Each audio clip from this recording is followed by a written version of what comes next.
뭐 조창조가 최고의 싸움꾼이라고? 어이가 없군. 우리 형님 신상사께서 나서시면 찍소리도 못할 놈들이 수두룩해. 명동거리의 깊숙한 술집 안 잔뜩 화가 난 신상사파 중간 보스는 소주잔을 탁자에 내려치며 분노를 쏟아냈다. 그를 중심으로 둘러앉은 젊은 패거리들이 고개를 끄덕였다. 그들의 표정은 참을 수 없는 분노로 일그러져 있었다. 명동이라는 상징적인 구역, 그곳을 수십 년간 장악하며 권력의 정점에 선 신상사파의 자존심은 최근 들어 연달아 상처를 입고 있었다. 이유는 단 하나, 무교동에서 떠오르는 이름 조창조. 그의 존재는 단순한 주먹패 수장 그 이상이었다. 철저하게 계산된 전략, 화끈한 승부 근성, 그리고 그 아래 형성된 무교동의 철옹성 같은 조직, 그 모든 것이 명동의 형님들을 자극하고 있었다. 형님, 도대체 왜 가만히 계십니까? 조창조 그놈, 우리 명동에서 깝죽거리는 게 하루 이틀도 아니지 않습니까? 그래요. 동생들 사이에서도 수근수근 말이 많습니다. 우리 큰형님이 조창조보다 못할 게 없는데 왜 뒤에서만 계시냐고요. 그날 밤 명동 중심에 모인 신상사파의 간부들은 불안과 분노를 꾹 참고 있었다. 신상사의 명령은 명확했다. 조창조와는 마찰 일으키지 마라. 지금은 때가 아니야. 하지만 그 명령이 식구들의 감정을 억누르기엔 역부족이었다. 특히 피가 끓는 10대 후반, 20대 초반의 젊은 주먹패들은 더 그랬다. 이대로 명동을 조창조한테 뺏기는 거 아니냐?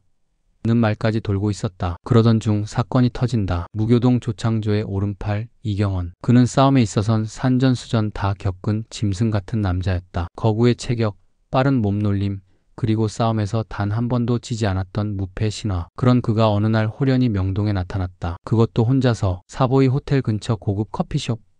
이경원은 여유로운 얼굴로 테라스에 앉아 커피를 마셨다. 그가 있는 이곳은 신상사파의 심장부였다. 그 사실을 모를 리 없었다. 하지만 그는 의도적으로 나타났다. 명동 커피가 그렇게 맛있다길래 좀 마시러 왔다. 그러나 그의 등장은 단순한 커피 탐방이 아니었다. 신상사파에 대한 도전, 정면으로 머리통을 들이밀며 한번 건드려 봐라는 메시지와도 같았다. 신상사파 식구들은 당연히 뒤집어졌다. 저 자식 우리를 개무시하네. 무교동 깃발 달고 명동 한복판을 활보하냐? 그러나 아무도 쉽게 나서지 못했다. 왜냐하면 명령이 있었기 때문이다. 신상사 형님의 무교동 건들지 말라는 경고가 조직 전체를 눌러놓고 있었던 것이다. 하지만 참을 수 없는 놈은 늘 있기 마련. 젊고 피기 어린 그리고 혈기 넘치는 신상사파 주먹 하나가 슬금슬금 다가왔다. 이경원, 맞지? 여기서 깝치지 마라. 명동은 내가 놀 터가 아니야. 이경원은 천천히 그를 올려다봤다. 입가에 비릿한 미소가 흘렀다. 이 몸이 누구인지 알면서 시비를 거는 거냐? 좋다. 한번 해보자. 그 다음은 순식간이었다. 상대는 태권도 고수였다. 빠르게 스텝을 밟더니 정확한 각도로 발차기를 날렸다. 쐐기처럼 꽂히는 스피드, 각도, 무게감. 보통 사람이라면 한 방에 끝날 공격이었다. 하지만 이경원은 보통이 아니었다.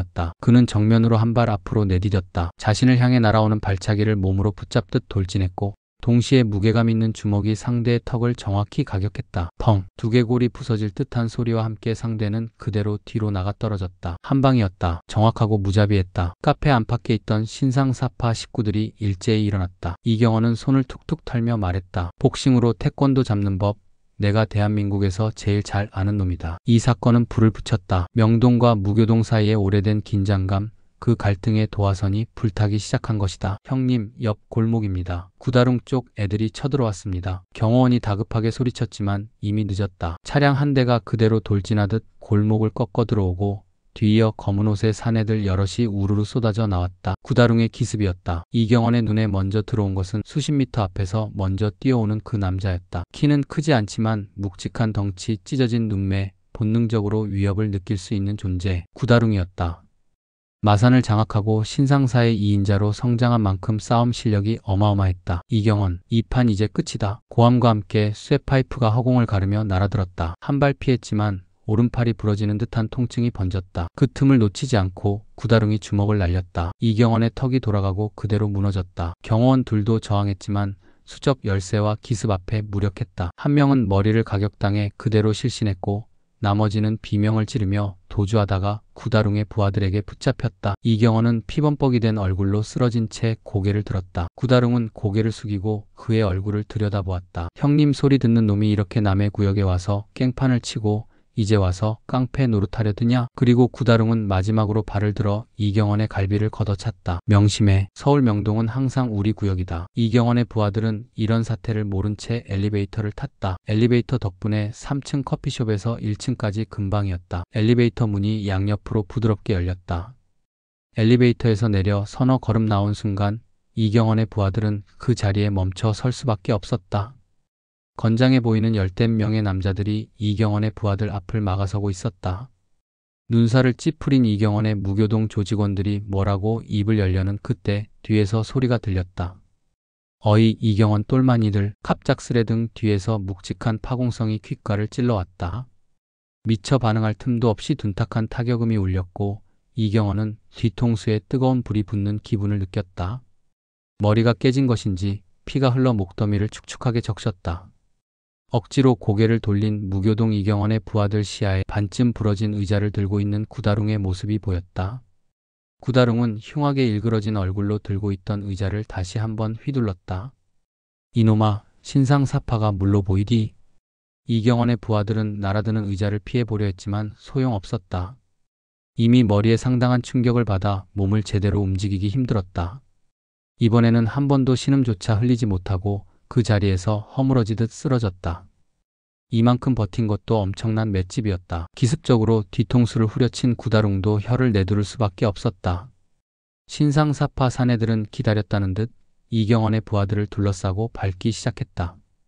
죽어, 이 곰 같은 놈아. 무자비한 폭력은 한참을 더 이어졌다. 기습부터 집단 구타까지 전부 비겁한 방법이었지만 감히 자신의 구역 명동에 와서 주먹질을 하고 다시 나타나 활개친 거에 대한 보복이라고 더욱 심하게 린치했다. 이 린치 사건은 진짜 보스인 조창조와 신상사 사이에 거대한 균열을 일으켰다. 그로 인한 후폭풍을 구다룡은 짐작조차 할 수 없었다. 구다룡 패거리에 린치에 당한 이경원의 소식을 들은 무교동 식구들이 이경원을 찾아왔다. 이경원은 부상이 너무 심각했고 의사는 이경원이 너무 심하게 다쳐서 깨어나도 후유증이 오래갈 수 있다고 말했다. 옆에 있던 오종철의 분노가 활화산처럼 터져나왔다. 뭐, 이 돌팔이 의사야. 후유증이 뭐가 어째? 겁을 먹은 의사를 향해 오종철은 고함을 쳤다. 조창조와 오종철이 분노한 가운데 무교동의 젊은 주먹들도 모여들기 시작했다. 조창조도 신상사파가 두렵지 않았다. 하지만 수많은 동생 식구들이 앞날을 걱정할 수밖에 없었다. 전면전을 벌여 군사 정권이 주먹들을 소탕할 빌미를 주게 되면 일거리를 찾아 각지에서 올라온 수많은 동생들이 삶의 터전을 잃게 될 것이 눈에 선하기 때문이다. 그렇다고 이경원이 당했는데 아무렇지 않게 넘어갈 수는 없었다.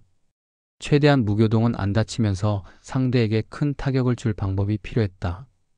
호남의 젊은 세력들은 분노했고 그 중에 조양은이 있었다. 조양은은 화신 8인조의 인원들을 불러 모았고 겁없고 깡이 좋은 정예들을 가려서 합숙을 했다. 오종철의 지시를 받은 조양은은 큰 계획을 준비 중이었다. 이것이 훗날 가장 유명한 사보이 호텔 사건이다.